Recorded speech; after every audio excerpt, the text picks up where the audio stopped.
Shalom saudara-saudara semua. Ya, shalom shalom semuanya. Puji Tuhan, kita masih bisa belajar Sekolah Sahabat bersama impromptu. Dan kita masuk di pelajaran terakhir, kita pelajaran ke-13 ya. Dari satu triwulan ini yang membahas tema-tema Injil Yohanes. Dan di penutupan ini kita akan membahas bagian epilog dari buku Yohanes. Yang kemarin sempat disinggung oleh Mas Yansen ya di pelajaran kita sebelumnya. Seperti biasa, saya undang Mas Yansen untuk pimpin kita di dalam doa sebelum kita belajar Sekolah Sahabat. Ya, mari kita berdoa. Bapa kami yang di surga, kami mohon layakanlah kami, murnikanlah pikiran kami, tuntunlah kami agar kami dapat mengerti. Biarlah pelajaran ini dapat menjadi pengetahuan bagi kami dan kami dapat terapkan dalam kehidupan kami. Kami mohon ampunilah segala dosa dan kesalahan kami. Kami berdoa dalam nama Tuhan Yesus yang telah menebuskan dari dosa. Amin. Amin. Mas Hansen, dipersilahkan. Iya, kita mulai dari pasal 20 dulu, Bil. Kita Hmm, buka Yohanes 20 ayat 30 sampai 31. Yohanes 20 ayat 30 sampai 31. Maksudnya Injil ini dicatat. Memang masih banyak tanda lain yang dibuat Yesus di depan mata murid-muridnya yang tidak tercatat dalam kitab ini. Tetapi semua yang tercantum di sini telah dicatat, supaya kamu percaya bahwa Yesuslah Mesias, Anak Allah, dan supaya kamu oleh imanmu memperoleh hidup dalam namanya. Ya, jadi Yohanes pasal 20 ya, itu diakhiri dengan tujuan penulisan Injil Yohanes, diakhiri dengan tujuan buku ini, kitab ini ditulis. Hmm. Dan ini sebenarnya sudah cocok ya untuk dibuat sebagai kesimpulan gitu ya. Tapi ternyata Yohanes masih menulis satu pasal lagi yang adalah epilog, penutup Injil Yohanes ya. Jadi meskipun ini kesannya sudah cocok untuk penutup, ternyata ini bukan penutupnya, seperti itu. Kita Hmm. buka pasal selanjutnya, Bil. Yohanes 21, kita baca ayat 1 sampai 3 dulu. Yohanes 21 ayat 1 sampai 3. Yesus menampakkan diri kepada murid-muridnya di pantai Danau Tiberias. Kemudian Yesus menampakkan diri lagi kepada murid-muridnya di pantai Danau Tiberias. Dan ia menampakkan diri sebagai berikut. Di pantai itu berkumpul Simon Petrus, Thomas yang disebut Didimus, Nathanael dari Kana yang di Galilea, anak-anak Zebedius, dan dua orang muridnya yang lain. Kata Simon Petrus kepada mereka, "Aku pergi menangkap ikan." Kata mereka kepadanya, "Kami pergi juga dengan engkau." Mereka berangkat, lalu naik ke perahu, tetapi malam itu mereka tidak menangkap apa-apa. Iya. Pasal 21 dimulai, ya. Di sini disebutkan ada beberapa murid, mereka kembali ke Galilea. Kemudian Petrus punya ide untuk pergi menangkap ikan. Kita tahu menangkap ikan itu perginya waktu malam hari ya, seperti itu. Jadi Petrus punya ide untuk bermalam di danau. Jadi setelah Yesus mati, kemudian Yesus bangkit ya, sepertinya murid-murid ini merasa, oke, sekarang waktu pelayanan sudah selesai, ya, sudah berakhir dengan kematian dan kebangkitan Yesus. Jadi karena waktu pelayanan mereka sudah selesai, mereka merasa, ya, kita kembali saja ke pekerjaan kita sebelumnya, sebelum mengikuti Yesus. Nah, dalam hal ini pekerjaan Petrus sebelum mengikuti Yesus adalah nelayan. Jadi Petrus berpikir, ya udah, Yesus sudah mati, sudah bangkit, sekarang kita kembali jadi nelayan lagi aja lah. Ya. Ayo kita melaut, ayo kita mencari ikan, ayo kita bermalam di danau. Dan murid-murid yang lain mau ikutan juga. Tapi nyatanya malam itu mereka tidak menangkap apa-apa. Mereka tidak dapat satu ikan pun. Ya. Seperti itu ya. Kita lanjutkan, Bill, ayat 4 sampai 7. Ketika hari mulai siang, Yesus berdiri di pantai, akan tetapi murid-murid itu tidak tahu bahwa itu adalah Yesus. Kata Yesus kepada mereka, "Hai anak-anak, adakah kamu mempunyai lauk pauk?" Jawab mereka, "Tidak ada." Maka kata Yesus kepada mereka, "Tebarkanlah jalamu di sebelah kanan perahu, maka akan kamu peroleh." Lalu mereka menebarkannya dan mereka tidak dapat menariknya lagi karena banyaknya ikan. Maka murid yang dikasihi Yesus itu berkata kepada Petrus, "Itu Tuhan." Ketika Petrus mendengar bahwa itu adalah Tuhan, maka ia mengenakan pakaiannya sebab ia tidak berpakaian, lalu terjun ke dalam danau. Ya. Paginya, ya, kan mereka bermalam di situ semalaman ya sampai pagi. Biasanya nelayan mencari ikan seperti itu dari malam sampai pagi. Oke, paginya ada orang asing misterius di pantai Danau Galilea menyuruh mereka untuk menebar jaring di sisi kanan dari perahu mereka. Kemudian mereka menangkap begitu banyak ikan, sangat banyak ikan, sampai-sampai mereka nggak kuat lagi tuh untuk menarik jalannya. Oke, Hmm. Yohanes adalah orang pertama yang mengenali bahwa orang asing misterius itu adalah Yesus. Perhatikan, ini sangat menarik ya. Begitu Yohanes tahu kalau itu Yesus, Yohanes langsung memberitahu Petrus. Yohanes yang duluan baru Petrus. Setelah itu, setelah Petrus diberitahu, Petrus langsung melompat ke dalam air, berenang ke darat dan menemui Yesus ya. Itu kisah singkatnya. Sekarang kita langsung lompat ke ayat 15, Bil. Oke, Yohanes 21 ayat 15. Gembalakanlah domba-dombaku. Sesudah sarapan, Yesus berkata kepada Simon Petrus, "Simon, anak Yohanes, apakah engkau mengasihi aku lebih daripada mereka ini?" Jawab Petrus kepadanya, "Benar Tuhan, engkau tahu bahwa aku mengasihi engkau." Kata Yesus kepadanya, "Gembalakanlah domba-dombaku." Iya. Kita harus membaca ayat 15 ini ya dengan konteks ayat sebelumnya, dengan konteks penangkapan ikan yang di ayat 1 sampai 14. Ya. Di sini Yesus bertanya ke Petrus, "Simon anak Yohanes, apakah engkau mengasihi aku lebih daripada mereka ini?" Kita sebagai pembaca harus mencoba untuk memahami maksudnya mereka ini itu apa. Maksudnya mereka ini itu siapa? Ya, kalau kita lihat dari konteks ayat-ayat sebelumnya, mereka ini bisa dipahami sebagai perahu dan ikan. Ya, Petrus, apakah engkau lebih mengasihi aku daripada perahu-perahu ini dan ikan-ikan ini? Mereka ini bisa. Ya, kemudian kemungkinan lain bisa dipahami juga sebagai murid-murid yang lain. Ya, karena murid-murid yang lain ini sedang menangkap ikan bersama Petrus kan? Bisa juga. Petrus, apakah kamu mengasihi aku lebih dari teman-teman sekerjamu ini yang menangkap ikan bersamamu ini? Ya. Dan itu satu paket, ya. Perahu-perahunya, ikan-ikannya, murid-murid yang lain yang bekerja sama dengan dia itu satu paket dalam profesi dia sebagai nelayan. Kan gitu. Berarti pertanyaan Yesus adalah apakah engkau lebih mencintai profesimu sebagai nelayan daripada aku? Ini sebenarnya adalah sebuah pertanyaan untuk panggilan, gitu ya. Petrus sudah berpikir untuk kembali ke pekerjaan lamanya sebagai nelayan. Sekarang apakah Petrus lebih memilih terus-menerus menjadi nelayan karena lebih mencintai perahunya, ikan-ikannya, murid-murid yang lain yang bekerja dengan dia, atau memilih Yesus? Ya, itu.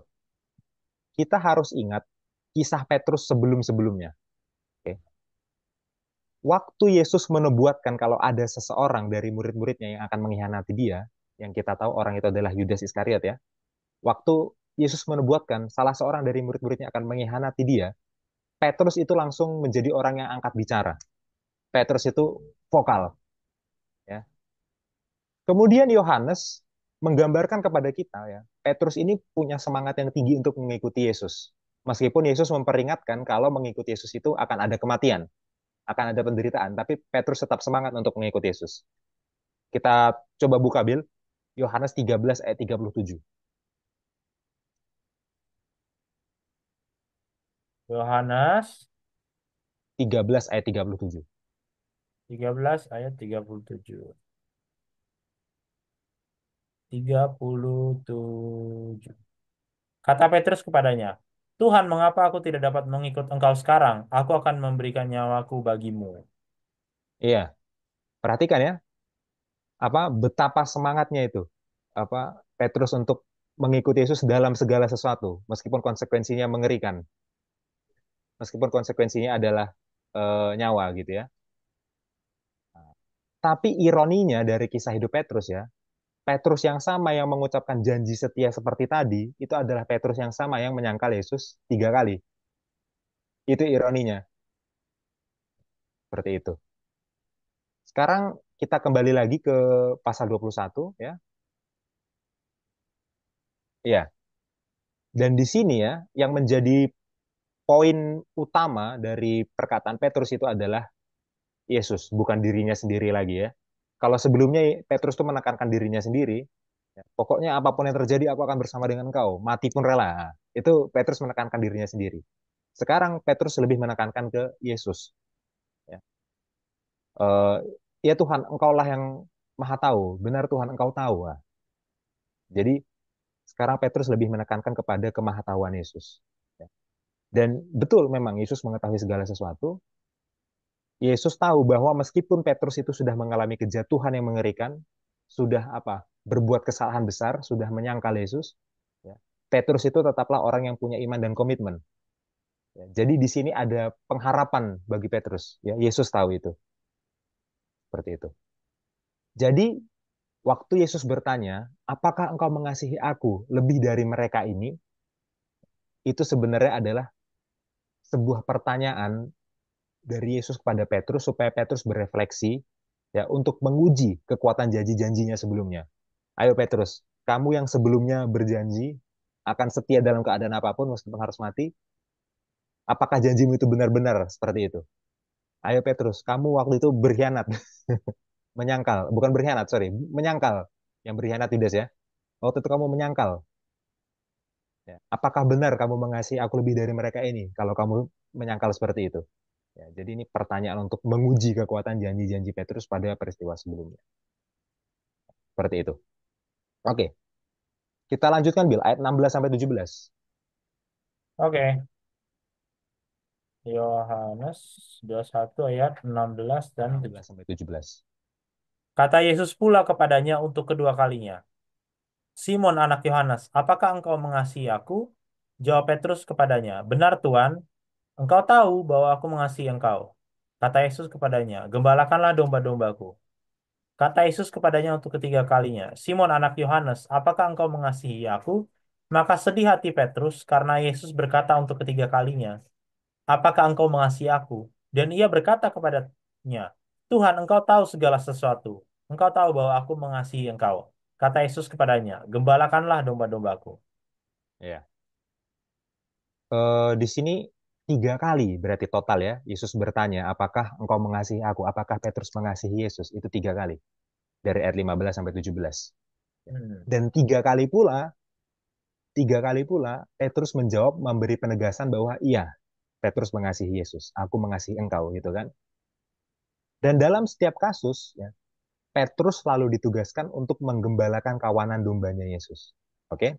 Tiga kali Yesus bertanya, tiga kali Petrus menjawab, mengiyakan, dan tiga kali Petrus dikasih tugas menggembalakan kawanan domba. Seperti itu. Tapi ada nuansa bahasa yang harus kita teliti dari ayat-ayat ini. Dan itu akan sangat akan sangat jelas kalau kita baca dalam bahasa aslinya, bahasa Yunani. Oke. Jadi tolong Bill dibukakan Yohanes 21 ayat 15 sampai 17 dalam bahasa Yunani. Ini, Oke. Ya, di ayat 15 ya. Legi to Simoni Petro o Yesus. Simon Ioannu agapas me pleon tuton. Legi auto ne kurie o idas oti filose. Legi auto voske ta arnia mu. Ya, perhatikan. Waktu Yesus bertanya ke Petrus, apakah engkau mengasihi aku? Kata mengasihi yang digunakan adalah agapas. Agapas itu apa? Akar katanya agapao, ya.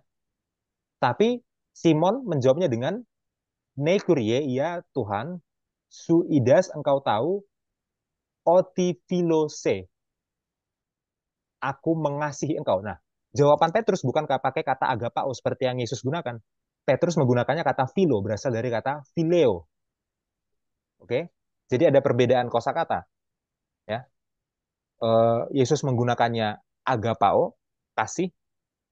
Ya. Petrus menggunakannya phileo, kasih juga. Ada perbedaan kata. Kita lanjutkan di ayat 16, Bill. Ada perbedaan yang sama juga di ayat 16. Legi auto palin defteron. Lagi katanya yang kedua kali. Simon Yohano, Simon anak Yohanes. Agapasme, apakah engkau mengasihi aku? Lagi-lagi Yesus menggunakannya agapao ya. Legi auto. Berkatalah dia, maksudnya Petrus. Ne Kyrie, ya Tuhan, su idas, engkau mengetahui oti philose. Aku mengasihi engkau. Ya. Lagi-lagi Petrus menjawabnya dengan phileo lagi. Oke? Jadi apa yang terjadi di ayat 15, Yesus menggunakan agapao, Petrus menggunakan phileo, diulangi lagi di ayat 16. Ya. Hmm. Ayat 17. Legi auto to triton. Berkatalah dia yang ketiga kalinya, maksudnya Yesus berkata yang ketiga kalinya. Simon Yuanu, Simon anak Yohanes. Filisme, Filisme, di ayat 17, Yesus akhirnya menggunakan Phileo. Nah, di ayat 17, Yesus menggunakan Phileo. Sudah tidak agapao lagi. Ya. Kemudian kita lanjutkan ayatnya. Elipiti o Petros. Kecewalah Petrus.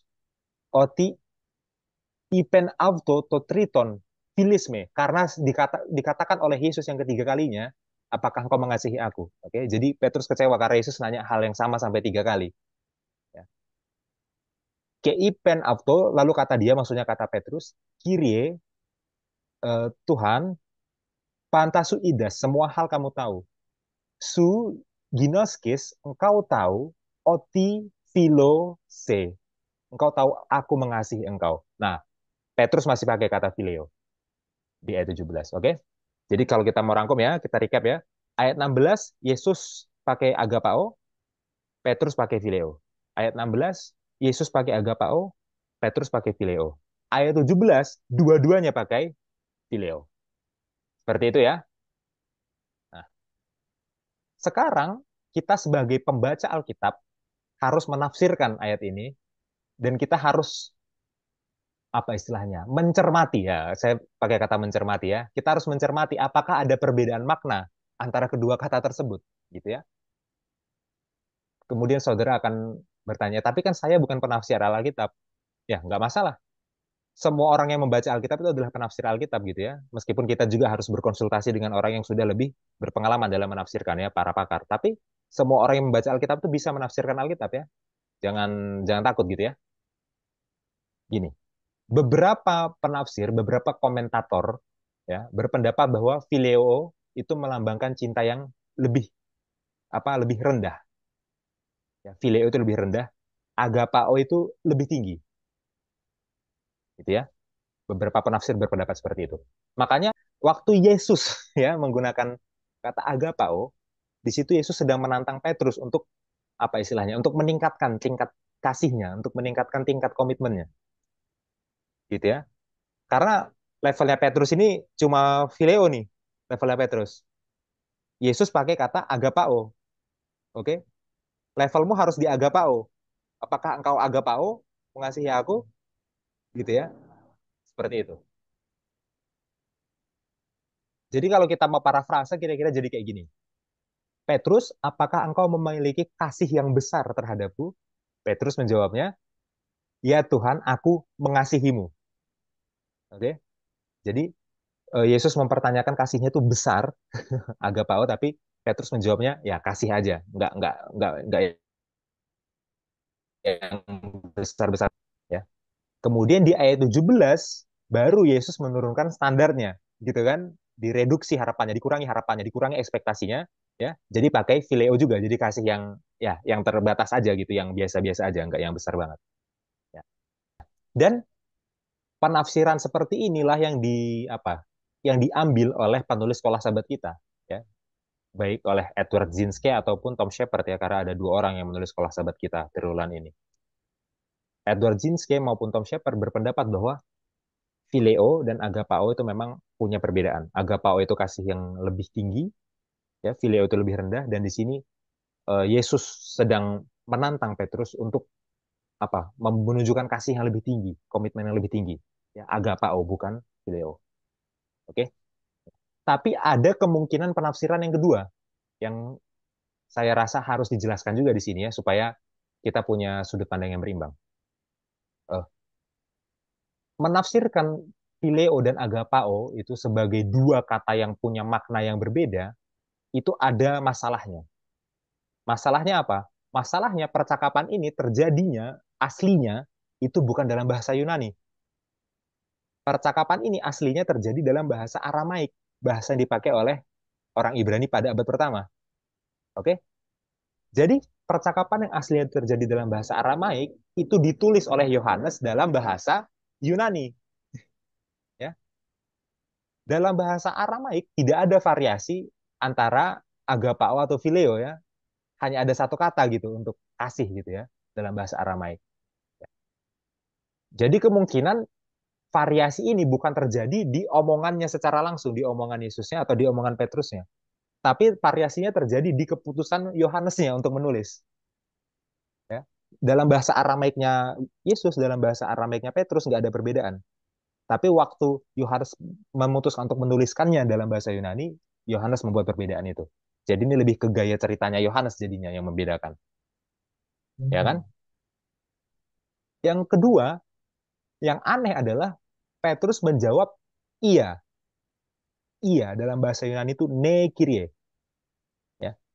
Padahal harusnya kalau memang agapao dan phileo itu maknanya berbeda, harusnya Petrus menjawabnya dengan tidak, ya. Karena itu maknanya beda kok, ya kan? Yesus bertanya, apakah engkau agapao terhadap aku? Kalau Petrus bermaksud bukan agapao, kalau Petrus bermaksud phileo itu memang artinya berbeda, harusnya jawabannya tidak. Aku phileo terhadap engkau. Aku bukan agapao, aku phileo.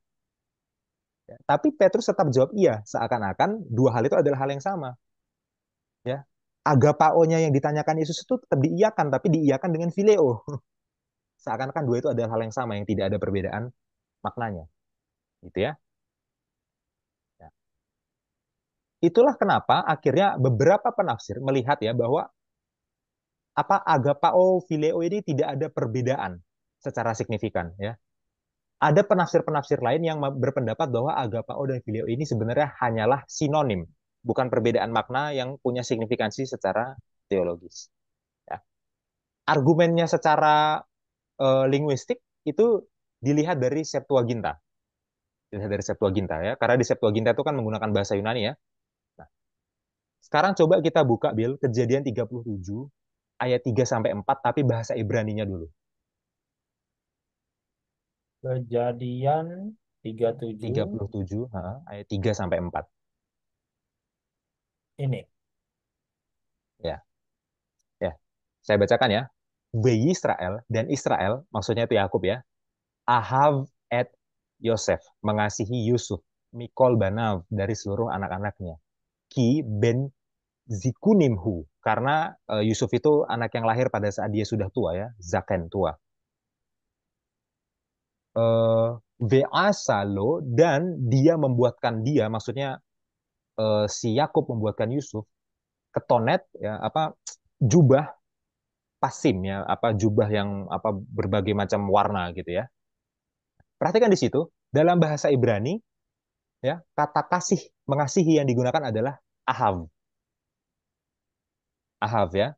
Eh, Yakub mengasihi Yusuf itu ahav. Oke, ini Ibrani, belum Yunaninya. Sekarang ke ayat 4. Ayat 4 ya. Vayir uehav maka saudara-saudaranya melihat ki oto ahav ahav ahav avihem. Oke, Kioto Ahav Avihem ya bahwa dia dikasihi oleh ayahnya Mikol Ehab daripada saudara-saudaranya.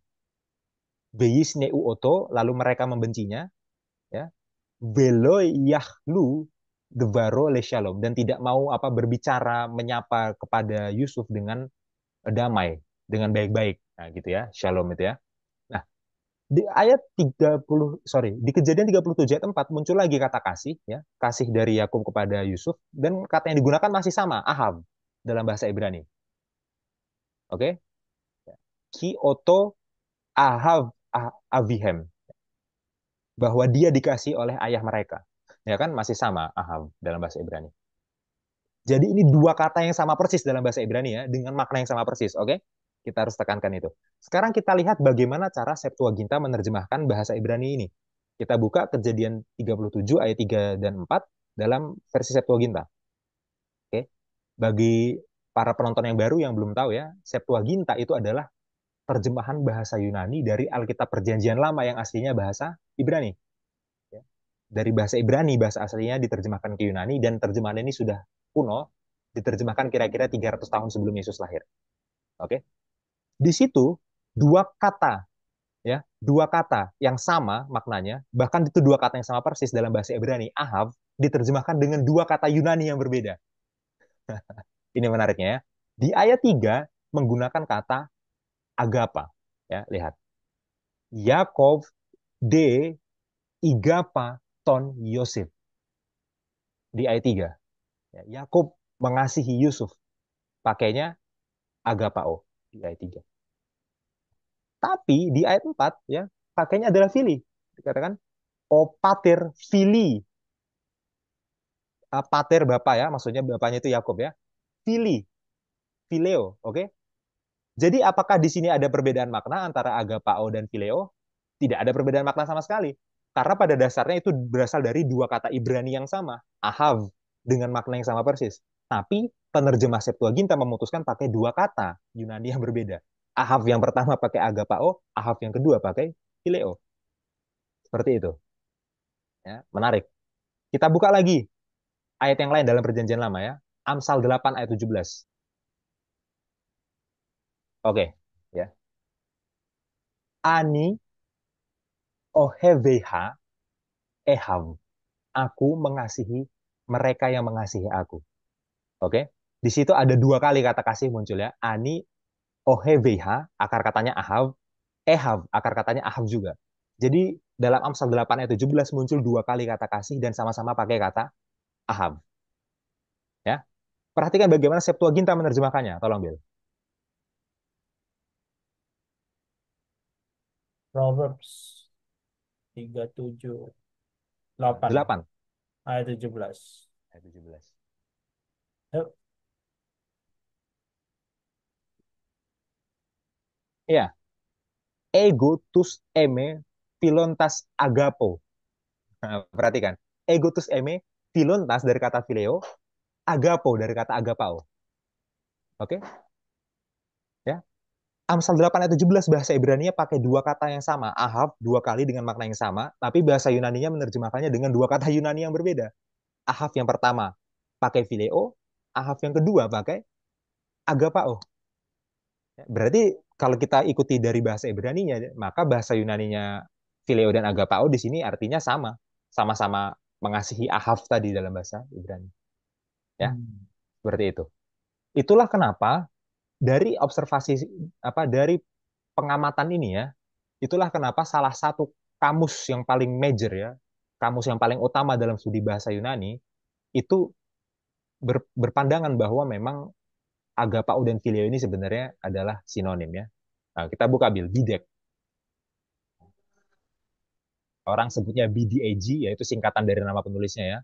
Hmm. Tapi secara populer orang sebutnya bidek gitu ya. Tolong dibuka Bil. Ya. Ini adalah entry ya, keterangan dari bidek ya, kamus yang utama untuk studi bahasa Yunani ya, terhadap kata agapao. Ya. Di situ dikatakan A, alfa ya, alfa itu singkatan dari agapao ya, alfa dan phileo bisa digunakan secara interchangeable. Interchangeable itu saling tertukar, saling saling menggantikan, saling digantikan ya. Kurang lebih sinonim gitu ya. Hmm. Dan itu nanti akan ditunjukkan di pasal yang sama bahwa ada kata-kata lain juga yang memang bisa saling bertukar ya. Itu nanti saya akan jelaskan kata-kata yang lain itu. Ya, tapi di sini bidek salah satu kamus yang utama bahkan yang paling utama dalam studi bahasa Yunani itu berpendapat bahwa filio dan agapao itu sinonim. Ini kamus. Kemudian ada juga buku tata bahasa Yunani yang berpendapat bahwa kata agapao dan filio itu sebenarnya sinonim. Nah, kita buka Turner Bill. Tadi kutipannya sudah saya sampaikan ke Bill, sudah saya kirim.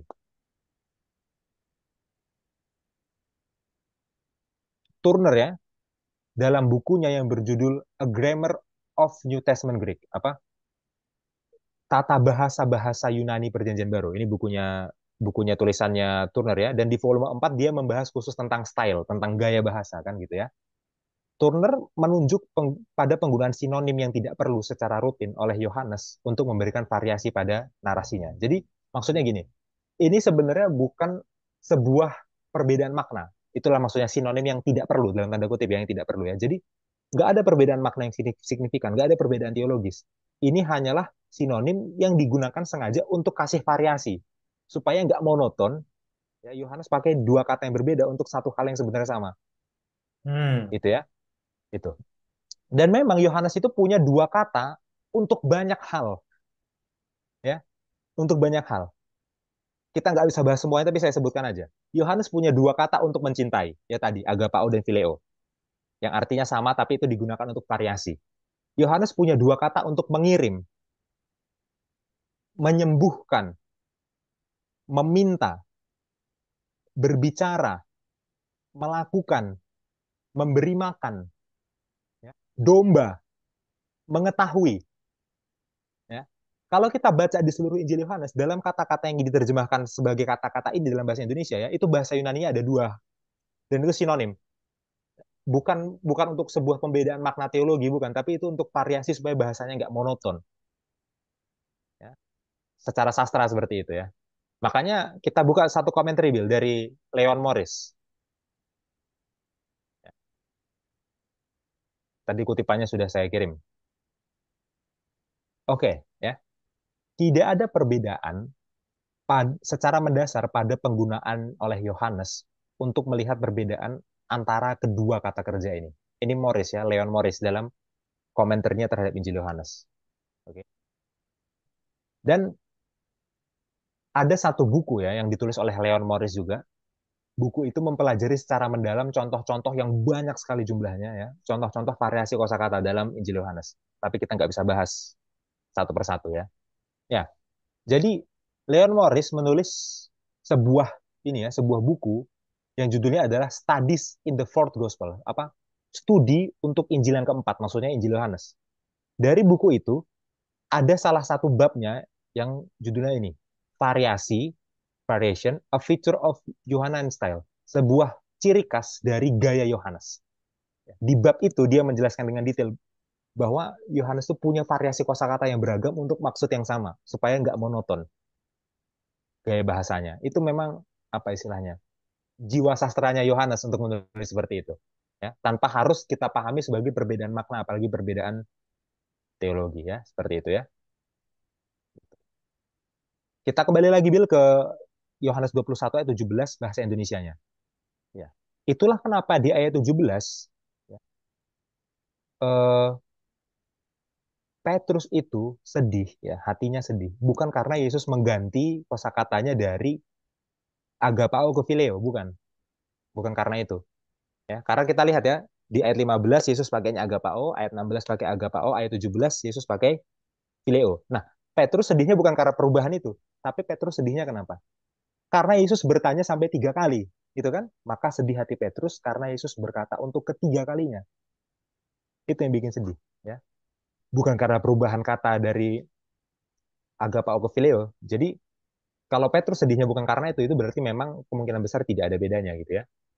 Seperti itu. Nah, jadi di sini saya sudah sampaikan ada dua pandangan, ya. Yang satu berpandangan bahwa agapao dan phileo itu pasti ada perbedaannya secara makna. Itu yang diambil posisinya oleh Edward Zinske, oleh Tom Shepherd, penulis Sekolah Sahabat Kita. Atau posisi yang kedua, itu hanya sinonim, artinya sama, tapi digunakan secara bergantian untuk gaya bahasa supaya nggak monoton. Itu bisa juga. Ya, dua-duanya mungkin, kedua pandangan ini. Ya, silahkan saudara-saudara yang menonton video ini putuskan sendiri mana posisi yang paling meyakinkan bagi saudara-saudara ya. Atau komen di bawah menurut saudara-saudara secara bahasa Yunani. Apakah itu ada perbedaan signifikan secara teologi maknanya atau hanya sinonim untuk gaya bahasa supaya nggak monoton ya. Tapi saya sudah sampaikan dua kemungkinan, dua pandangan yang ada ya. Seperti itu. Oke. Dan kita sebenarnya bisa mempelajari ayat ini dengan lebih detail lagi. Kenapa? Karena variasi kosakata itu bukan hanya ada di kata kasih. Ini menariknya. Ya. Setiap kali apa?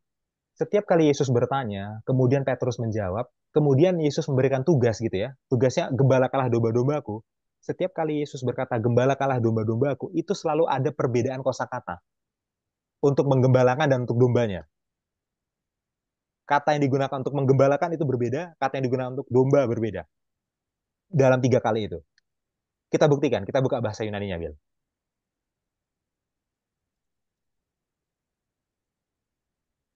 Ya, ayat 15 dulu. Ya. Perhatikan kalimat terakhir ayat 15 ya. Boske ta arniamu. Boske, ya, gembalakanlah, atau beri makan itu lebih tepatnya ya. Tapi terjemahkan sebagai gembalakan boleh. Boske ta arnia. Arnia itu domba, ta arniamu. Oke, kita catat. Di ayat 15, kata menggembalakan pakainya boske, kata domba pakainya arnia. Ayat 15. Ya. Di ayat 16 kan muncul yang sama tuh, gembalakanlah domba-dombaku. Tapi jangan salah, itu katanya dalam bahasa Yunani beda. Coba ayat 16, Bil. Ya. Ayat 16, Pimene ta provatamu. Pimene ta provatamu. Pimene, gembalakanlah, ta provata, domba-dombamu, domba-dombaku. Maka di ayat 16 kata gembalakan pakainya pimene, ya tulisannya poi maine gitu ya. Poi maine tulisannya gitu, ya. Dan kata domba pakainya adalah provata, tulisannya probata, probata, ya. Oh, maaf Bil. Itu domba yang pertama Arnia, ta itu nggak pakai karena ta itu Mana ya? apa definite artikel ya, tanya itu. Oke. Ada variasi ayat 17. Ayat 17 eh boske ta provatamu. Nah, ayat 17 adalah variasi yang lain lagi, ya. Gembalakannya pakai boske seperti yang pertama, tapi dombanya pakai probata seperti yang kedua. Itulah kenapa tadi Bidek, ingat tadi kamus yang tadi kita buka ya, Bidek bilang variasi kata seperti ini juga ditemukan dalam pasal yang sama. Maksudnya Yohanes 21. Artinya kalau kita baca lebih teliti, yang bervariasi itu bukan cuma kata kasih, ada agapao, ada phileo, enggak. Kata domba itu ada variasi juga. Ada arnia, ada probata. Kata gembalakan juga ada variasi. Ada boske, ada poimaine. Ya. Apakah ada perbedaan makna antara boske dan poimaine? Apakah ada perbedaan makna antara arnia dan probata gitu ya? Ya, saya rasa nggak ada gitu. Itu cara menulis Yohanes yang pintar dan apa istilahnya menyeni gitu ya supaya tidak monoton ya seperti itu. Nah, kita sudah ini ya ngomong panjang lebar tentang eh, bahasa aslinya. Terus aplikasinya apa dari ayat-ayat ini?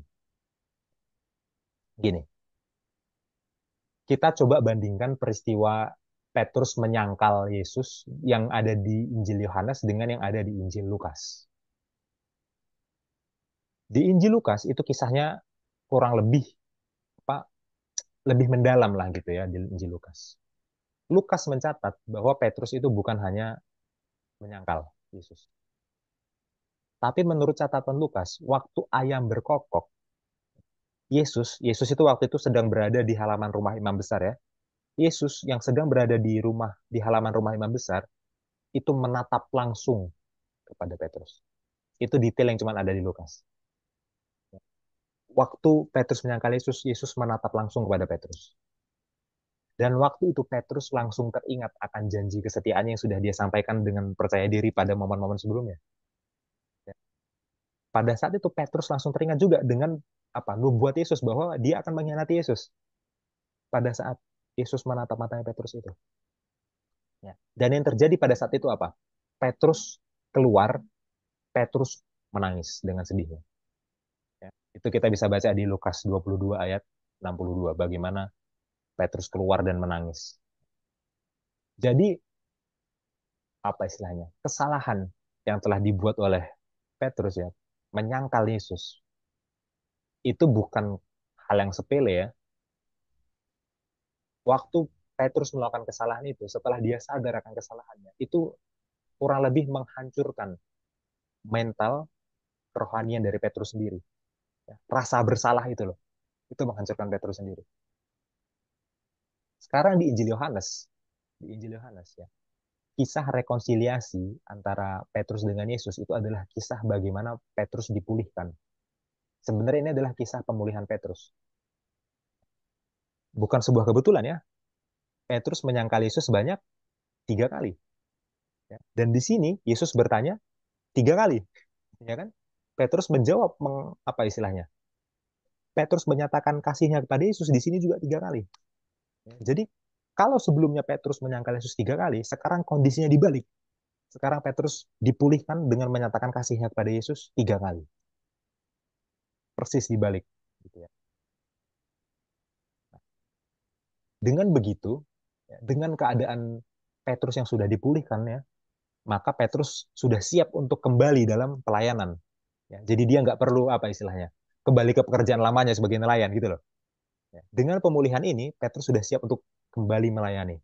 Bersama para rasul yang lain, dia kembali memimpin gereja. Sebelum Petrus melayani, ya, Petrus harus disembuhkan dari kesalahan masa lalunya.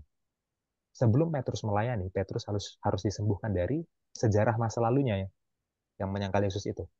Sebelum Petrus melayani, dia harus diperbaharui dulu oleh Roh Allah. Bagaimana dengan kita? Bagaimana dengan kita? Para pemimpin gereja yang mau mengumpulkan ikan, yang mau memelihara domba-domba, yang mau menggembalakan domba-domba. Apakah kita bisa maju dalam pelayanan kecuali kita sudah disembuhkan dulu dari kesalahan masa lalu?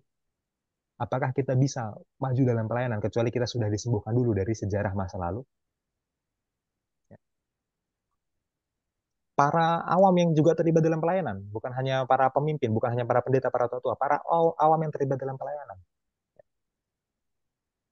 Apakah bisa maju tanpa menyembuhkan dulu kesalahan masa lalu, sejarah masa lalu, diperbarui oleh Roh Allah? Seharusnya kita, para pelayan gereja, pendeta, tua-tua jemaat, ataupun orang awam yang terlibat dalam pelayanannya, harusnya datang kepada Tuhan dulu, menerima rahmat pengampunannya itu dulu, sehingga kita disembuhkan dari kesalahan masa lalu, kita disembuhkan dari sejarah masa lalu, diperbaharui. Baru dengan begitu kita bisa maju dalam pelayanan. Ya. Dengan kita disembuhkan dari kesalahan masa lalu seperti Petrus, ya, kita disembuhkan dari sejarah masa lalu seperti Petrus, ya, dengan begitu kita diberdayakan, diubahkan, hati kita ini disiapkan untuk mewakili Yesus dengan hati yang bersukacita. Ya, kita nggak melayani dengan apa, dengan segala rasa bersalah itu. Nah, seperti itu. Dan inilah momen pemulihan yang dialami oleh Petrus. Ya. Gembalakanlah dua dombaku. Itulah yang diperintahkan kepada Petrus oleh Yesus. Seperti itu. Ya. Silakan Bill, tanggapannya. Ya, menariknya cerita ini punya cerita yang Petrus alami ini dia katakan juga kepada jemaat di surat dia, ya kan? Di surat dia yaitu di 1 Petrus 5. Nah, kalau kita buka di 1 Petrus 5 ayat 1 sampai 4 ya. Ini adalah nasihat dia kepada para penatua. Coba kita baca secara cepat ya. Aku menasihatkan para penatua di antara kamu, aku sebagai teman penatua dan saksi penderitaan Kristus, yang juga akan mendapatkan bagian dalam kemuliaan yang akan dinyatakan kelak. Ini kata-kata Petrus ya.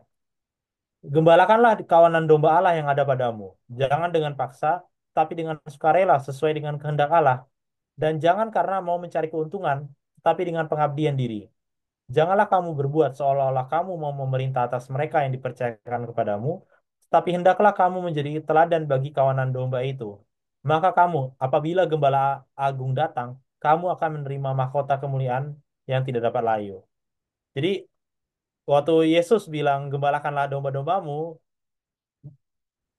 setelah dia naik ke sorga dan Petrus menjadi tua-tua, ya sekarang giliran Petrus yang memberikan nasihat ini kepada tua-tua gereja, yang adalah Petrus menyebutnya apa? Sepantaran dengan dia. Dan ini ada satu komentar yang bagus ya. Kalau teman-teman nanti boleh buka. Ini ada komentar dari Wayne Grudem ya, yang adalah bagian dari Tyndale New Testament Commentaries. Ini saya kopikan aja ini ya. Apa namanya citasinya. Nah, nanti teman-teman boleh buka apa namanya PDF-nya, nanti kita attach di link yang seperti biasa jadi bisa dibuka. Nanti teman-teman cari di pasal 5 ini, komentar ini untuk pasal 5 ayat 1 sampai 4. Nah, Si Grodom ini dia berpendapat bahwa ada beberapa hal ya, saya nggak bisa sebutkan semuanya, tapi saya coba rangkumkan aja. Nanti teman-teman boleh baca lebih detail. Ya, menurut dia, yang pertama ada hal yang menarik. Yang pertama itu adalah aku menasihatkan para penatua di antara kamu, aku sebagai teman penatua.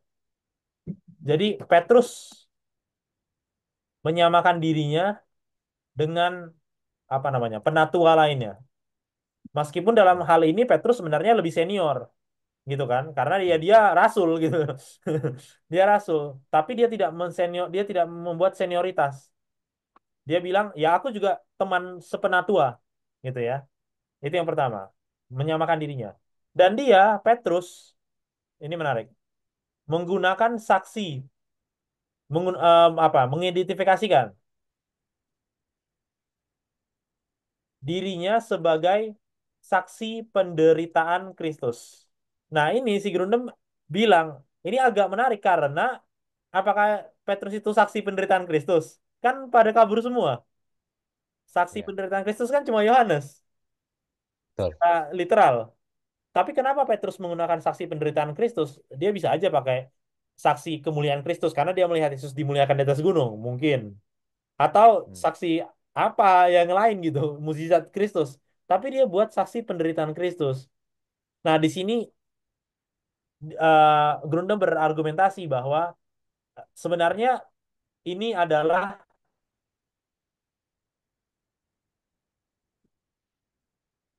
momen, ini adalah bukti Petrus itu sudah sembuh dari luka masa lalu.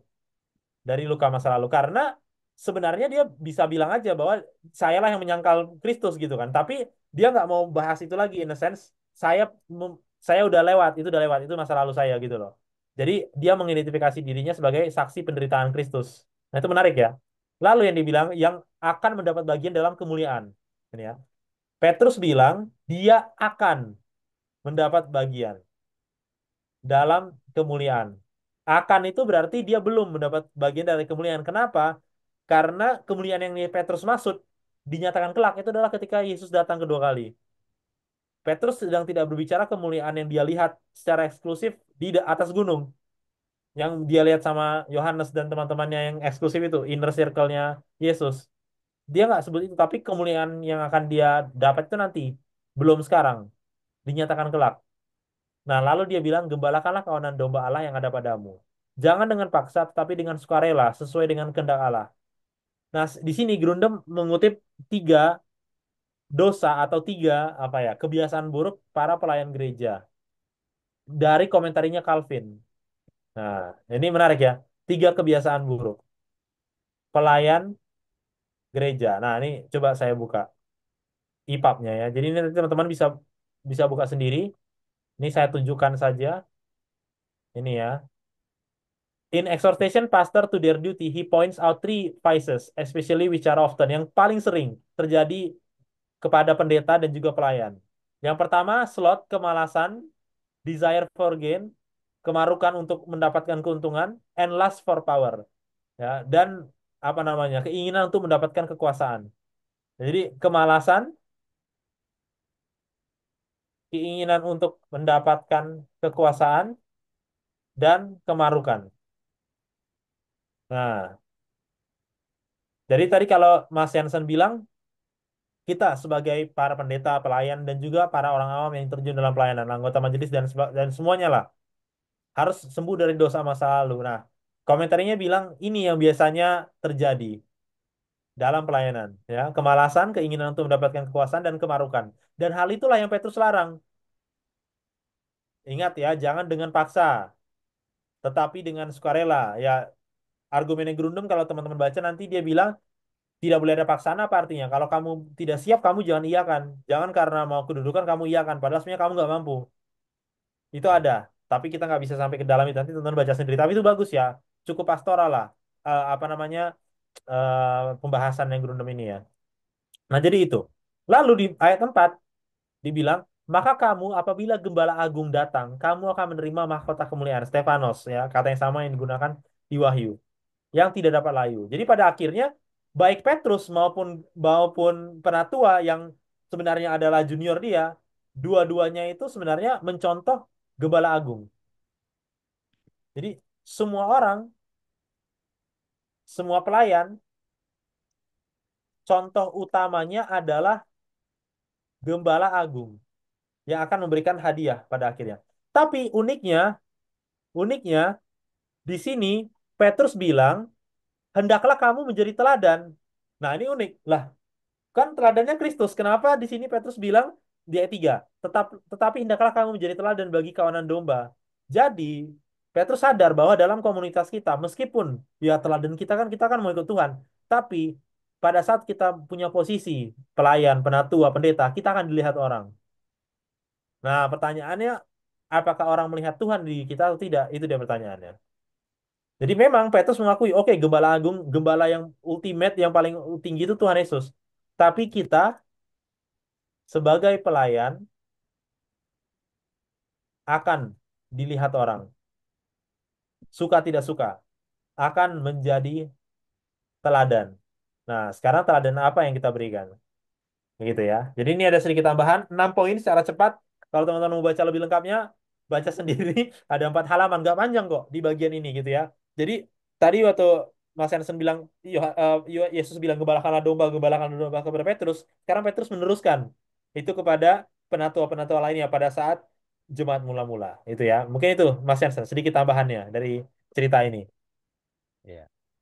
Dan tanpa pemulihan yang terjadi di Yohanes 21, Petrus nggak akan Iya, sampai di titik ini. Petrus nggak akan bisa tulis surat ini. Nggak akan bisa dia tulis surat seperti ini kalau dia nggak dipulihkan pada pasal 21, gitu ya. Jadi Iya. bagi kita semua yang mau melayani, sekali lagi ya, jangan langsung fokus program ini, program itu, mau bikin ini, bikin itu. Coba kita lihat, ada nggak hal-hal dari masa lalu sejarah kita yang butuh dipulihkan sebelum kita masuk ke dalam pelayanan. Ya, seperti itu. Apa ada tanggapan lain, Bill, dari tulisan Ellen White mungkin? Ya ada satu, singkat saja. Dari Christ Object Lesson. Ya ini tentang teladan ya, ada sangkut pautnya dengan teladan. Kita harus memandang Kristus. Ketidaktahuan akan dialah yang membuat manusia begitu terangkat dalam kebenaran mereka sendiri. Ketika kita merenungkan kemurnian dan keunggulannya, kita akan melihat kelemahan, kemiskinan, dan cacat kita sendiri sebagaimana adanya. Kita akan melihat diri kita sendiri tersesat dan putus asa, berpakaian jubah kebenaran diri sendiri seperti setiap orang berdosa lainnya. Ya sama seperti Petrus. Ya saya walaupun lebih senior tapi ya saya sama aja berdosanya gitu kan. Semakin dekat kita kepada Yesus dan semakin jelas kita melihat kemurnian karakternya, semakin jelas kita akan melihat dosa yang sangat besar dan semakin sedikit kita akan merasa ingin meninggikan diri kita sendiri. Ya ini yang paling sering dikutip orang ya. Biasanya dari frasa ini ya. Mereka yang diakui surga sebagai orang-orang kudus adalah orang-orang terakhir yang memamerkan kebaikan mereka sendiri. Rasul Petrus menjadi seorang pendeta Kristus yang setia, dan ia sangat dihormati dengan terang dan kuasa ilahi. Ia memiliki bagian aktif dalam pembangunan gereja Kristus. Tetapi Petrus tidak pernah melupakan pengalaman yang menakutkan dari kehinaannya. Dosanya diampuni. Namun ia tahu betul bahwa untuk kelemahan karakter yang telah menyebabkan kejatuhannya, hanya kasih karunia Kristus yang dapat berguna. Ia tidak menemukan dalam dirinya sendiri sesuatu pun untuk dibanggakan. Christ Object Lesson, halaman 159 dan 160. Itu Mas Jansen ya, bagus ya kutipan ini. Ya. Jadi apa semua yang kita tadi bahas itu dikonfirmasi oleh Ellen White juga ya.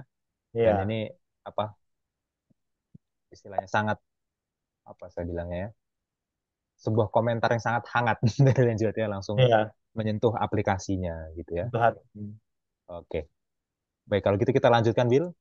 Yuk, Kita ke Yohanes 21 ayat 18 sampai 19. Yohanes 21 ayat 18 sampai 19.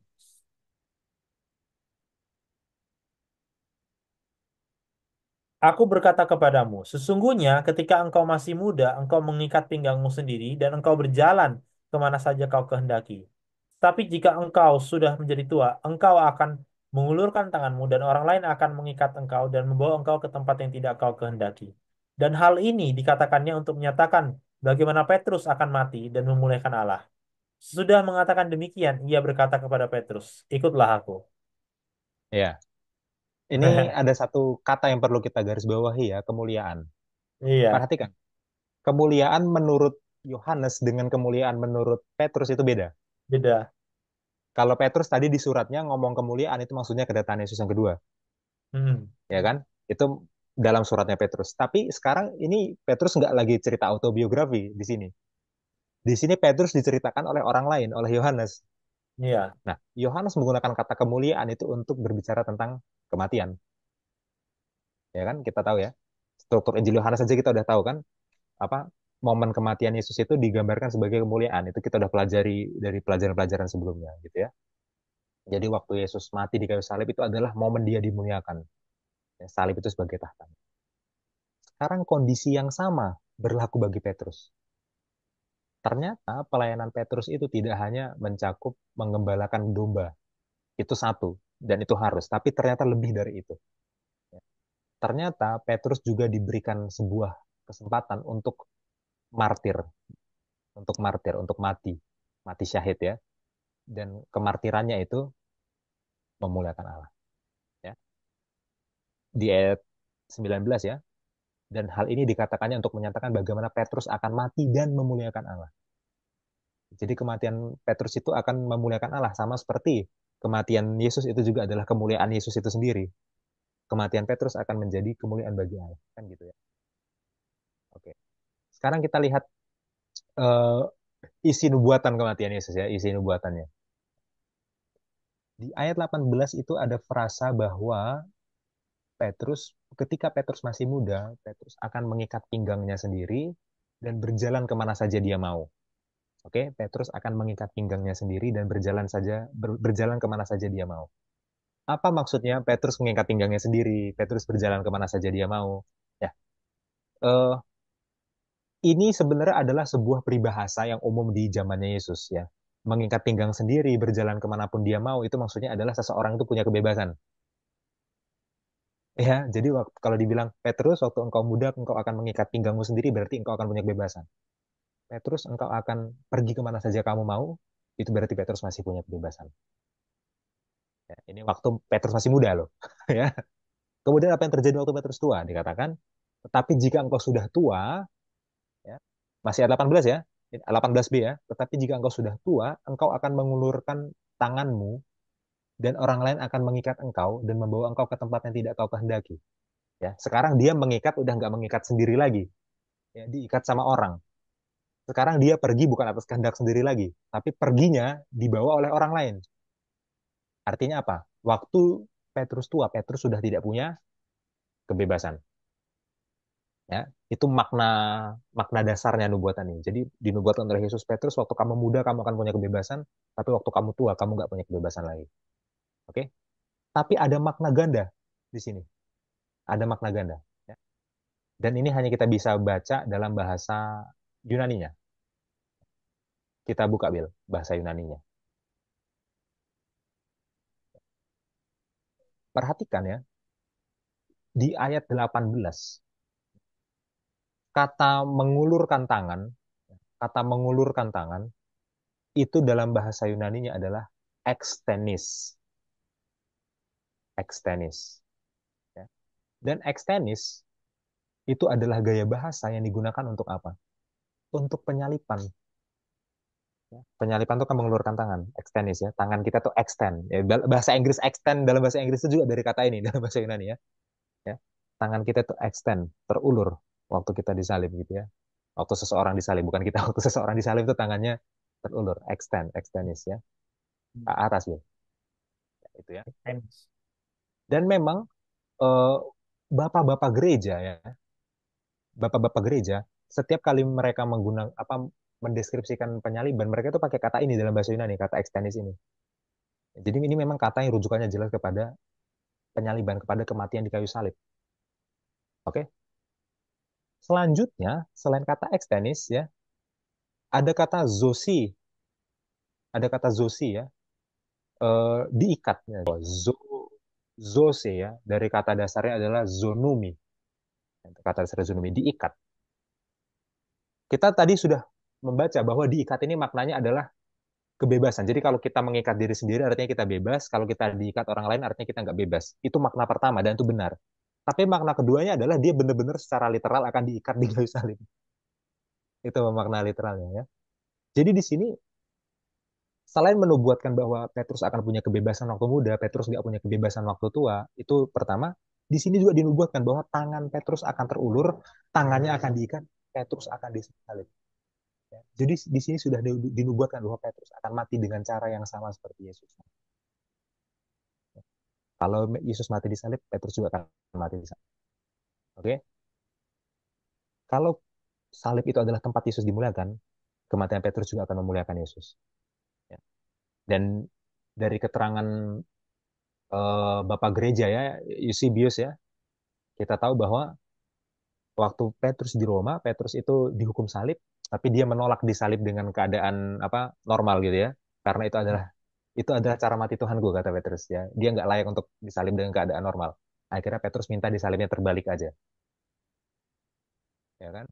Makanya kita tahu bahwa nubuatan ini tergenapi, benar-benar Petrus itu mati disalib terbalik, ya, mati dengan cara yang sama, tapi nggak sama persis memang ya, karena dia terbalik, tapi dia mati disalib seperti Yesus mati, ya, seperti itu. Oke, eh kita harus membaca ayat ini dengan membandingkannya dengan pasal 13 ya.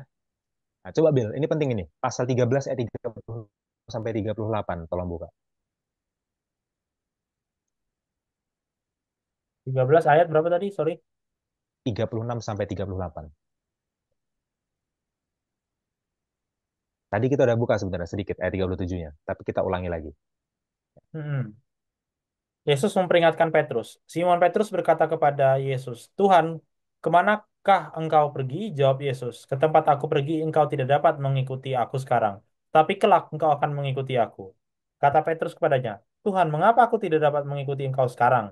Aku akan memberikan nyawaku bagimu. Jawab Yesus, nyawamu akan kau beri bagiku. Sesungguhnya aku berkata kepadamu, sebelum ayam berkokok engkau telah menyangkal aku 3 kali. Ya, ini ditutupnya dengan apa? Nubuatan Yesus bahwa Petrus akan menyangkal Yesus ya. Betul. Iya. Tapi kita jangan fokus di bagian itunya dulu. Kita fokus di bagian eh, ayat 37. Nah, kita lihat ayat 37 ya. Di ayat 37 itu Petrus berjanji bahwa Petrus mau mengikuti Yesus. Petrus mau mati bagi Yesus, ya kan? Di ayat ya, di ayat 37. Tapi di ayat 36, di ayat 36 Yesus bilang, "Engkau tidak dapat mengikuti aku sekarang." Nah, Yesus nggak bilang engkau tidak akan mengikuti aku sama sekali, nggak gitu. Engkau tidak akan mengikuti aku sekarang. Jadi Petrus akan ikut Yesus, tapi nggak sekarang. Nah, kita udah pernah belajar pasal 13 kan? Kita tahu waktu ini yang dimaksud oleh Yesus pergi itu maksudnya Yesus mau pergi kemana? Pergi ke salib, mau mati ya kan? Ya, Yesus bilang ke tempat Yesus pergi maksudnya ke salib, ya, mati. Itu Petrus nggak akan mengikutinya sekarang. Jadi Petrus nggak akan mati dulu sekarang, nggak akan ikut di salib sekarang. Berarti akan ada saatnya nanti Petrus akan pergi mengikuti jejaknya Yesus. Berarti akan Hmm. ada saatnya nanti Petrus akan disalib juga, mati juga. Ya, seperti itu ya. Jadi di sini sebenarnya ada 3 hal yang dinubuatkan oleh Yesus ya. Pertama, Yesus menubuatkan kepergiannya sendiri, dia akan disalib. Kedua, Yesus menubuatkan Petrus akan menyangkal dia. Tapi ketiga, di sini sebenarnya Yesus juga menubuatkan bahwa Petrus akan ikut disalib juga, tapi nanti akan ada momennya di masa depan, gitu ya. Nah, ini menariknya ya. Dan sekarang di pasal 21 akhirnya benar-benar Yesus sampaikan secara gamblang. Oke, kalau begitu seperti ini kepergianmu nanti, ya. Tanganmu akan diulurkan, akan diikat. Ya, jadi kita harus membaca pasal 21 dari keterangan pasal 13 ya. Nah, dan Hmm. kalau kita kembali ke Yohanes 21 ayat 19 ya, di situ Yesus bilang, ikutlah aku. Yesus bilang ke Petrus, ikutlah aku. Apa maksudnya ikutlah aku? Ada makna pertama. Makna pertama adalah ikutlah aku maksudnya ayo sini, jalan di pinggir pantai Danau Galilea, ikut jalan. Ya, dan itu adalah makna yang benar. Tapi sekaligus ada makna ganda. Ikutlah aku mati di salib, ayo ikut kamu mati di salib juga. Ya, seperti itu ya. Kita lanjutkan, Bill. Kita baca ayat 20 sampai 21. Oke. Yohanes Murid yang dikasihi Yesus. Ketika Petrus berpaling, ia melihat bahwa murid yang dikasihi Yesus sedang mengikuti mereka, yaitu murid yang pada waktu mereka sedang makan bersama duduk dekat Yesus dan yang berkata, "Tuhan, siapakah dia yang akan menyerahkan engkau?" Kata Petrus melihat murid itu. Ia berkata kepada Yesus, "Tuhan, apakah yang akan terjadi dengan dia ini?" Ya, di sini setelah Yesus berbincang-bincang dengan Petrus ya, ternyata ada orang lain yang ikut nimbrung ya, yang disebut sebagai murid yang dikasihi. Nah, kita tahu ini siapa? Ini Yohanes sendiri ya. Ternyata Yohanes ada di situ. Karena ada Yohanes di situ, Petrus penasaran. Tuhan, Petrus nanya ke Yesus ya, Tuhan, apa yang akan terjadi dengan dia ini? Maksudnya, kalau gitu nasibnya si Yohanes ini gimana? Ya, ya ini menarik ya. Eh, ada semacam rivalitas sebenarnya antara Petrus dan Yohanes ya. Itulah kenapa waktu kita baca pasal 20 itu ya, siapa yang menang lomba lari itu jadi sangat penting gitu loh.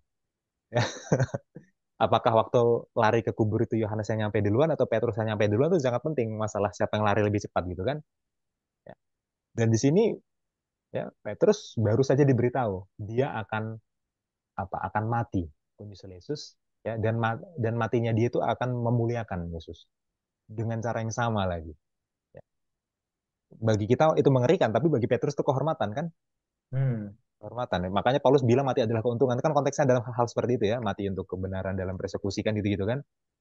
Ya. Nah, sekarang dia malah penasaran kalau gitu Yohanes nasibnya gimana? Ya. Apakah dia akan dapat kesempatan juga untuk mati dan memuliakan engkau seperti aku? Apakah ada orang selain aku yang akan mati dan memuliakan engkau? Gitu ya. Ya, karena kemarin dia baru menang lomba lari, harusnya yang ini aku nggak kalah ya. Gitu, mungkin. Ya.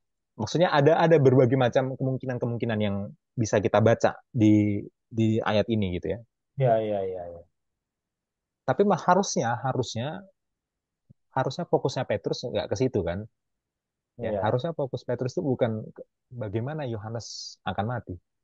Ya, harusnya fokusnya Petrus bukan mengkhawatirkan apakah murid lain nasibnya sama seperti aku, apakah murid lain akan diberikan kesempatan untuk memuliakan Tuhan seperti aku. Harusnya fokusnya bukan ke situ. Fokus aja ikut Yesus. Ya, fokus aja ke Yesusnya. Bukan malah bertanya gimana eh, apa nasibnya murid yang ini gitu ya. Seperti itu. Nah, kita baca ayat 22 Bil. Oke. Jawab Yesus, "Jikalau aku menghendaki supaya ia tinggal hidup sampai aku datang, itu bukan urusanmu, tapi engkau ikutlah aku." Iya.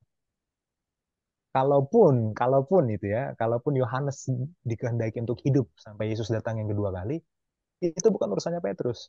Tapi engkau ikutlah aku. Apa? Yang penting apa? Ikutlah aku. Ikutlah aku dalam iman ya. Ikutlah aku jalan di pantai ini dan ikutlah aku untuk mati di salib ya. Jadi yang penting itu ikut Yesus ya. Nggak penting bagi Petrus untuk tahu nasibnya Yohanes gimana ya. Dan gini, menariknya gini. Yohanes itu adalah penulis Injil yang paling belakangan. Oke? Yang paling pertama itu kan Markus ya. Ada beberapa pakar yang berpendapat Matius ya, tapi secara umum eh, bukti-buktinya lebih mengarah kuat ke Markus yang paling awal. Oke? Markus, setelah Markus diikuti oleh Matius dan Lukas, baru Yohanes yang paling belakangan. Dan Yohanes menulis Injil itu udah di usia tua, ya, udah di usia tua. Oke? Pengikut-pengikutnya Rasul Yohanes, pengikut-pengikutnya Rasul Yohanes itu berpendapat bahwa Yohanes itu memang akan tetap hidup sampai Yesus datang yang kedua kali.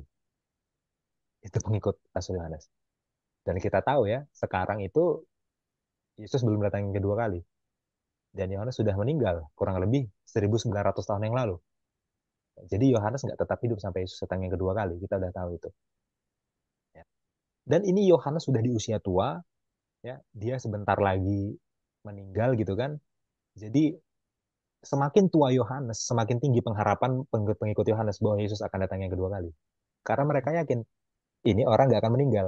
Ya, semakin tua berarti kan kemungkinan meninggal semakin tinggi. Nah, kalau mereka yakin Yohanes nggak akan meninggal sampai Yesus datang yang kedua kali, berarti semakin Yohanes tua mereka pikir, wah berarti makin makin cepat nih Ini dekat. Yesus mau datang. Yesus datang yang kedua kali gitu loh. Ya. Dan di sini Yohanes menulis Injil ini untuk sekaligus apa? Memberikan apa? Bantahan kepada pengikut-pengikutnya sendiri ya. Di ayat 23 itu jelas. Coba baca Bil ayat 23 Bil. Maka tersebarlah kabar di antara saudara-saudara itu bahwa murid itu tidak akan mati. Ya.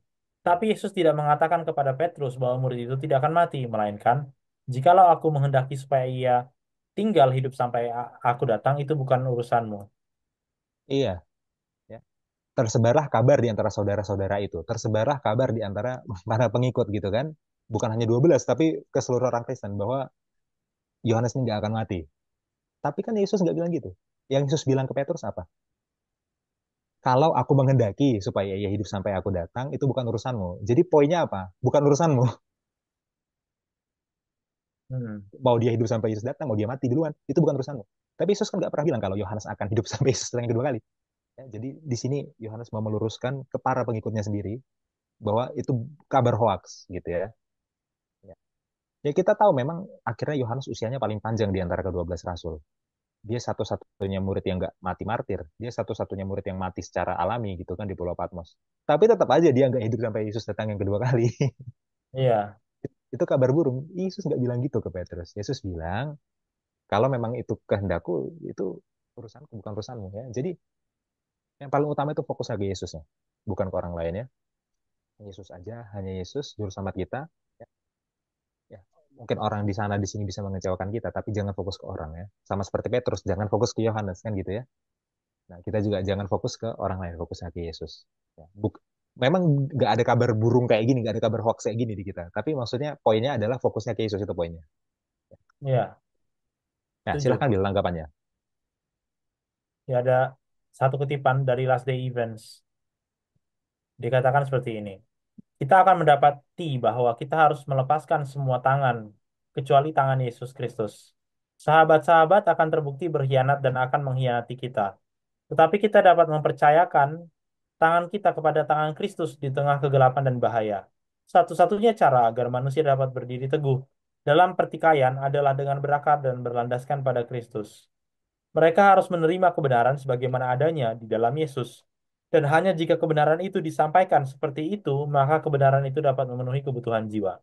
Pemberitaan tentang Kristus yang disalibkan, Kristus kebenaran kita, adalah yang memuaskan rasa lapar jiwa. Jadi fokus kepada Kristus. Hal yang sama yang dikatakan Nyonya White ya, di Last Day Event. Sahabat mungkin bisa mengkhianati, siapapun bisa mengkhianati, tapi harus berakar kuat kepada satu-satunya fondasi, yaitu Yesus. Itu, Mas Jansen. Ya, oke Bill, terima kasih. Mari kita langsung lanjutkan ke poin-poin diskusi. Oke, saran poin diskusi bagi guru. Yo, yang pertama. Ya, yang pertama, Yesus menampakkan diri kepada murid-muridnya di pantai Danau Galilea atau Danau Tiberias ya. Di situ ada peristiwa menangkap ikan. Hmm, Nah, itu dirangkum aja ceritanya ya. Ya, sebenarnya bisa dibahas lebih detail ya, tapi bagian selanjutnya lebih lebih lebih penting. Ya, jadi ya ikan. jadi lebih fokus mendalami bagian selanjutnya aja. Ya. Kemudian ini latar belakang ya, latar belakang kehidupan Petrus. Kita jelaskan dulu ya.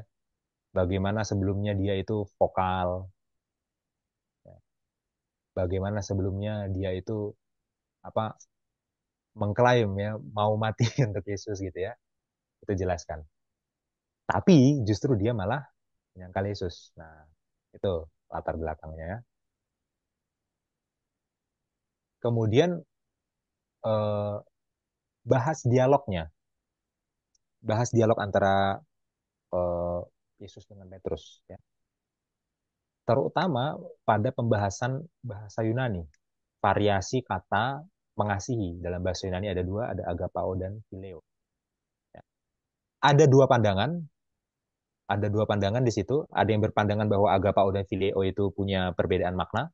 Ada yang berpandangan bahwa itu sebenarnya maknanya sama, tapi hanya variasi supaya nggak monoton gaya menulisnya.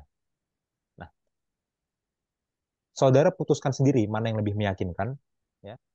karena ini bukan perbedaan doktrin, jadi harusnya kita bisa lebih apa?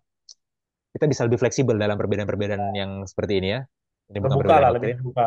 lebih terbuka ya. Tapi saran saya tetap disampaikan dua-duanya di diskusi ya, supaya kita terlatih untuk apa membaca lebih dari satu sudut pandang gitu ya. Karena dua-duanya itu mungkin memang, dua-duanya mungkin ya. Itu. Lalu masuk ke aplikasinya, poin keempat ya, aplikasi dari percakapan itu. Aplikasinya adalah pemulihan Petrus. Pemulihan dari kesalahan masa lalu sebelum dia dikembalikan lagi ke pelayanan. Ya. Karena dia udah hampir keluar dari pelayanan ini, udah hampir jadi nelayan lagi. Ya. Nah, lalu bagaimana dengan kita, para pendeta, tua-tua jemaat, para awam yang ikut dalam pelayanan? Ya. Betapa pentingnya pemulihan dari kesalahan masa lalu, pemulihan dari sejarah masa lalu. Ya. Sebelum kita masuk ke dalam pelayanan.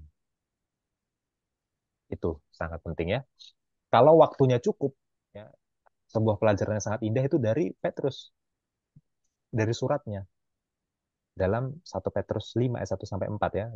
Karena itu menunjukkan versi diri dia yang lebih matang Iya. ya, versi diri dia yang sudah berproses dari titik pemulihan ini akhirnya jadi Petrus yang bisa menulis surat seperti itu ya. Tapi kalau waktunya nggak cukup, bagian itu boleh di skip, tapi semoga cukup, itu bagus sekali ya karena perkembangan karakternya Petrus kelihatan di situ ya.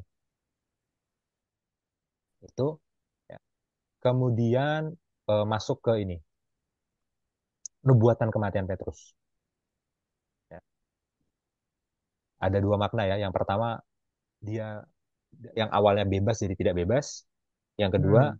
dia akan mati disalib. Ya, gitu. Kalau waktunya cukup dihubungkan dengan ini, dihubungkan dengan Yohanes 13 ayat 36 sampai 38. Ya. Tapi kalau waktunya nggak cukup, ya nggak usah masuk ke situ, nggak apa-apa. Ya, gitu ya. Hmm. Itu kemudian eh, sikap penasaran, ini bagian selanjutnya ya, sikap penasaran Petrus tentang nasib Yohanes. Ya. Nah ini ya, aplikasinya adalah, oh sebelum aplikasinya menjelaskan dulu bahwa sempat ada kabar hoax di antara para pengikut Yohanes kalau Yohanes akan tetap hidup ya, sampai Yesus datang yang kedua kali, dan itu ya jelas tidak terjadi ya, hoax, dan Yesus memang nggak bilang gitu dari awal gitu loh. Aplikasinya adalah fokus pada Yesus bukan pada orang lain. Tuh.